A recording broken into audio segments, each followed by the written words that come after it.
What's up, everybody? Welcome to the video. We're kicking off the 2024 NASCAR playoffs this weekend at Atlanta Motor Speedway for the Quaker State 400. This will be on Sunday, September 8th around 3 p.m. Eastern. And the first race in the winter was obviously absolutely awesome with a three-way finish at the end by like 0.001. Daniel Suarez got the win just over Ryan Blaney and Kyle Busch. But with this being the playoffs, I'm hoping once again we're going to get another great race. And also, if this happens to be your first time here, which I highly doubt at this point of the season since football has started, but my name is Chris Pennell. I break down NASCAR and now NFL DFS each and every single week on this channel. Unfortunately, no live streams during football season, but still plenty of content for you guys to come in and check out. And really quick, I gave a shout out to last week's comment contest winner who was the highest on Kyle Larson's projected laps led. He had over 200 and Larson led 263, I believe.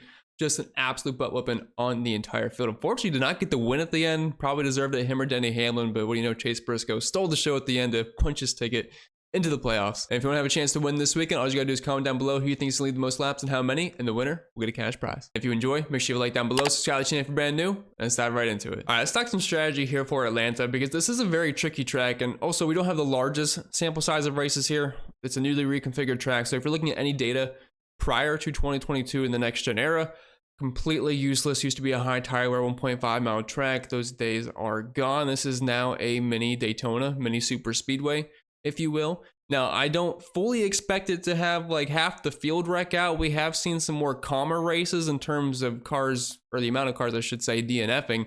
The races can still be a bit chaotic, but they're really not wrecking each other as much. So, like Daytona a couple weeks ago, it's nice that we had a super speedway recently because we can kind of compare the two. So for Daytona, I'm loading up on guys like Beach and McLeod, Joey Case, and all those scrubs in the back because there's going to be a big one at some point. There's going to be multiple. At Atlanta, I'm not 100% sure if that is even going to happen. The place differential plays are still the best route to go, but we have seen the front row be optimal before because they led all the laps and they just happened to finish 1-2. Could that be a more extreme example? Yes, that's possible, but when you don't have a large data set to look at, it's hard to make too many conclusions. So I don't really think anyone has a great idea on how to play Atlanta.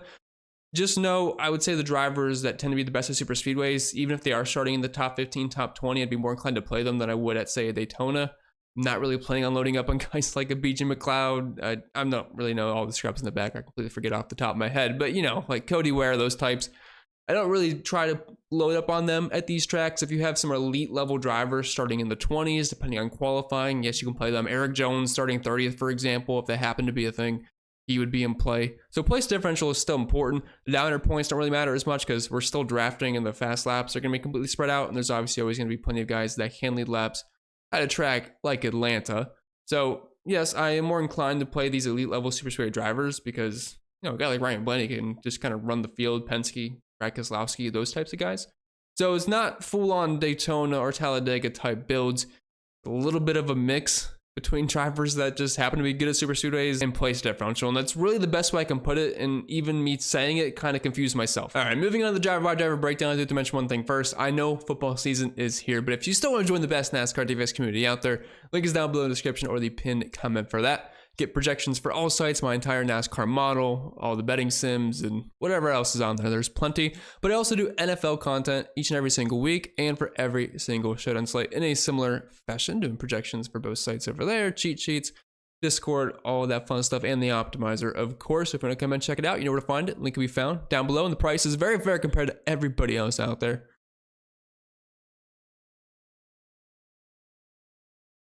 And as you all know, I'm a partner of Stochastic, and they do have their Sims tool. And I know I'm showing the NASCAR one here, but they have it for all sports, football, MMA, baseball, whatever is your jam. Football season starting up. If you want to check out all their Sims, give yourself an edge on Sundays, Saturdays, Fridays now for football, Thursdays, whatever it may be. You can use the link down below in the description or the pinned comment to check it out. You can sim your contest before the slate starts, see which drivers or players offer the best ROI, and look at which lineups stack up the best in tournaments. Just make sure you tell them I sent you, and we'll both be set up well. All right, so qualifying just ended a few moments ago. Obviously, no practice here for super speedway. So this is our first time running through it together, which will probably be a quicker video because it's really just all about the starting positions. Like, yeah, we can look at track history, but let's be honest, these super speedways, it just doesn't always mean that much. I would say it might mean a little bit more at Atlanta than it would at Daytona or Talladega because we really wouldn't expect this to be a complete wreck fest where we lose half the field, but it's also possible at the same time. It's just, we don't exactly know what to expect here for Atlanta because every time we go to Daytona, we know we're losing half the field. Talladega, it can be a little bit hit or miss, but there probably will be a big wreck at some point. Atlanta, just not 100% sure what to expect. So it's interesting, that's for sure.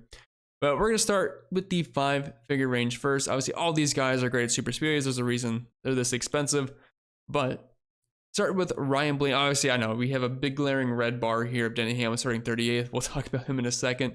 But Ryan Blaney starting in second. I honestly think if it was a perfect world, there was no chaos, he probably wins the race. I could see him being the early dominator. Fords are usually very strong here and can control the race for the most part. If you're looking at this 5-race sample size of Atlanta races in the next gen, it's hard to find a better driver than Ryan Blaney. He has the best average running position, the best average driver rating, 4 top 10s, 2 top 5s. Like, he is my projected winner, but starting in second, you need a lot of laps led, and you really need him to finish top 3, if not win the race. So there's a lot of risk here.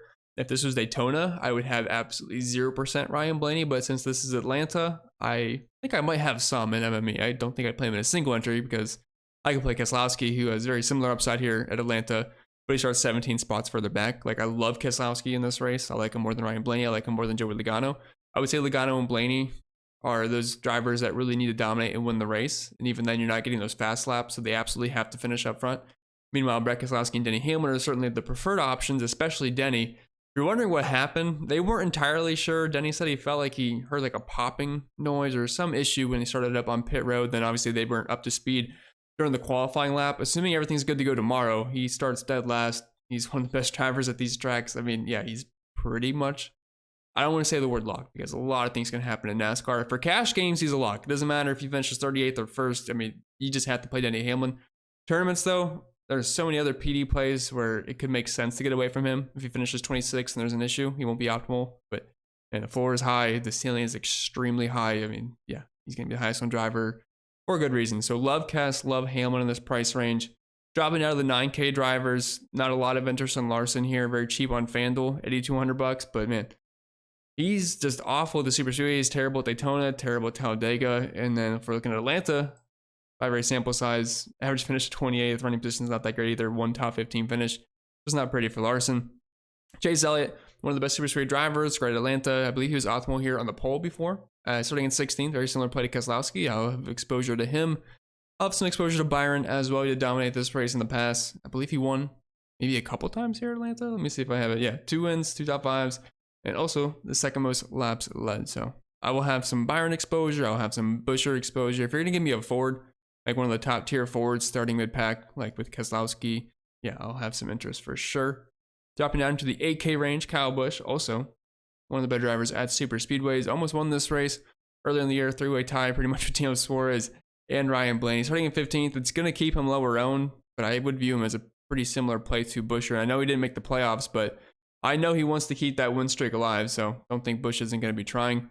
And then Reddick, Bell, and Truex. I feel like we just kind of have to say all these guys are pretty much the same exact play because they're starting in the 20s. They're all on the same team. No, Reddick's not exactly on the same team, but pretty much all the Toyotas are. I guess Legacy's probably kind of the odd man out there, but 2311 JGR, basically the same thing here. I would say Bell was probably the best play because he starts the furthest back, and it's really as simple as that. Reddick and Bell both finished pretty well at Daytona as well. Truex usually the one that's a little bit more snake-bitten at these super speedways, but really just all kind of the same play here. Ross Chastain, I'm sure he's going to try helping out Dylan Suarez. Ross missed the playoffs. Suarez is in it, so I'm sure most of the attention on Trackhouse is going to be on Suarez, so probably not a lot of interest in Ross, but the thing is, he's been really good at Atlanta. Same for Daniel Suarez. For whatever reason, Trackhouse has performed very well at this track, but if I had to pick between the two, I mean, I like all the Toyotas above Ross Chastain, and then I also just like some of these 7K drivers above him. Like, if you're playing MME 20 max, like, he'll filter in lineups for sure, but he's not like a complete standout play. 7K range for Wallace. He also missed the playoffs. He's starting in 24th. He's a good super speedway driver. I mean, yeah, he's basically the same thing as the other Toyotas right above him. Michael McDowell on the pole, I'm not going to play him. I realize he's probably going to be fast. He is probably going to lead some laps, but pretty much has to win the race. And I would say chances are he doesn't win the race. If he does, even then, it's not a lock that he's optimal, depending on how many laps he led. Daniel Suarez starting in 30th, probably one of the better plays in the slate. He is in the playoffs, so he has plenty of motivation to do well here. And also has the second best average finish, I believe. Only behind Ryan Blaney and just in front of Chase Elliott. Like, pretty good company to be in. Obviously won this race in the winter. 3 top 5s in 5 races, 4 top 10s. For whatever reason, Daniel Suarez performs well here starting in 30th. He would be fine for cash. Cindric just starting a little bit far up for me. Like, GPP pool in 150, sure, but I assume all the Fords up front, Logano, Blaney, Keselowski, well, Keselowski's not up front, but Cindric, they're just going to form a train, especially with Gilliland and Michael McDowell. They'll probably run the show for a bit. Just not a lot of upside starting in 5th. Ty Gibbs, same categories, their Toyotas. They're all kind of qualified around 20th. Not a lot of great qualifying speed, but I'm sure they'll be fine during the race. Briscoe's far up for me, and shout out for him dunking on me last week. And I wasn't going to play any Briscoe, and he ends up winning the race at the very end. So, you know, it happens, but whatever. Alex Bowman starting at 11th. Not a lot of interest there. 6K range, we have Eric Jones in 33rd, and yeah, I'm going to play a lot of Eric Jones. He is good at these drafting tracks, and he's been very good at Atlanta. 5 race sample size, average finish of 12th, running position of 19th, but he has 4 top 15s in 5 races. He's pretty solid cash play, in my opinion. Gillen's too far up for me. Led a lot of laps here in the winter, though, as well. I keep wanting to say spring, but I'm pretty sure it was in February. Ricky Stenhouse Jr., I feel like he always qualifies in the back of these drafting tracks, and he's going to have upside. Austin Dillon, no thank you. Gregson's far up for me. Same with Josh Berry. Corey LaJoie, he's in play. Very, very good here. Averaging nearly 50 DraftKings points per race. Average finishes out the top 15. We also have 2 top 5s out of him as well. Obviously not in the playoff picture, but winning a race still goes a long way for these teams. So starting 25th. LaJoie's in play. Harrison Burton did win the last drafting track, but I don't think Letney's going to strike twice. Ben Haley in 29th. Honestly thought he was about to win Daytona for a little bit. Obviously that didn't happen. Ended up wrecking out, but was running well and starting in 29th. He is at a Ford, obviously not in a RFK or a Penske, but still in a Ford nonetheless, and he should be able to move up. Ryan Preece is a bit far up for me. SVG, I just don't really see myself playing.